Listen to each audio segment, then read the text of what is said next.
नदीला अतिक्रमण आणि प्रदूषणाचा विळखा, प्रशासनाचं दुर्लक्ष, नागरिकांकडून संताप व्यक्त. बोरिवलीमध्ये पार पडला हरिहृदय युवा महोत्सव. आध्यात्मिक आणि भक्तीच्या मार्गांवर चालण्याची प्रेरणा देणाऱ्या महोत्सवाला अनेकांची उपस्थिती. नाशिकमध्ये आगामी कुंभमेळ्याच्या तयारीला सुरुवात. नाशिक जिल्ह्याचे पालक सचिव एकनाथ डवले आज घेणार आढावा बैठक. सिंधुदुर्ग जिल्ह्यामधील दोडामार्ग तालुक्यामधल्या किरारी खोऱ्यामध्ये हत्तींचा धुमाकूळ. हत्ती कळपासह लोकवस्तीमध्ये येत असल्यामुळे नागरिकांमध्ये भीतीचं वातावरण. ठाण्यामधल्या कासारवडवली परिसरामध्ये हायपर सिटी मॉलच्या दुसऱ्या मजल्यावर भीषण आग. अग्निशमन दलाकडून आगीवर नियंत्रण. पनवेलच्या भोकरपाडा भागामधल्या मराठी कुटुंबाला परप्रांतीयांकडून अपमानास्पद वागणूक. मनसेच्या कार्यकर्त्यांची मराठी कुटुंबाच्या न्यायासाठी धाव.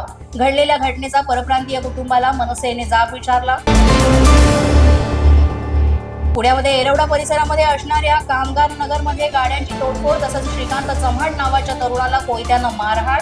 ही सगळी घटना सीसीटीव्ही कॅमेऱ्यात कैद. क्रिकेट खेळत असताना एका तरुणाचा मृत्यू. कोपर गावामधील सागर वजे या तरुणाला क्रिकेट खेळताना हृदयविकाराचा झटका. नाशिकमधल्या सटाण्यामध्ये चाकू हल्ल्यामध्ये 3 जण गंभीररित्या जखमी. मेवण्यासोबत आलेल्या व्यक्तीनं हा हल्ला केल्याची माहिती. नागपूरमध्ये 17 वर्षीय मुलीचं स्वतःच्याच हाताने नस कापून आणि गळ्यावर जखमा करून आत्महत्या करण्याचा प्रयत्न. दणतोली पोलीस स्टेशनच्या हद्दीमधली घटना. आत्महत्येपूर्वी तिने चिठ्ठी लिहून ठेवल्याची पोलिसांची माहिती. अशाच नवनवीन अपडेट्ससाठी आणि ताज्या बातम्यांसाठी पोलीस माझा न्यूज YouTube चॅनल सबस्क्राईब करा. तसंच आमचं फेसबुक, इंस्टाग्राम आणि ट्विटर अकाउंट फॉलो करा. अधिक माहितीसाठी आमच्या www.polismazanews.com या वेबसाईटला भेट द्या.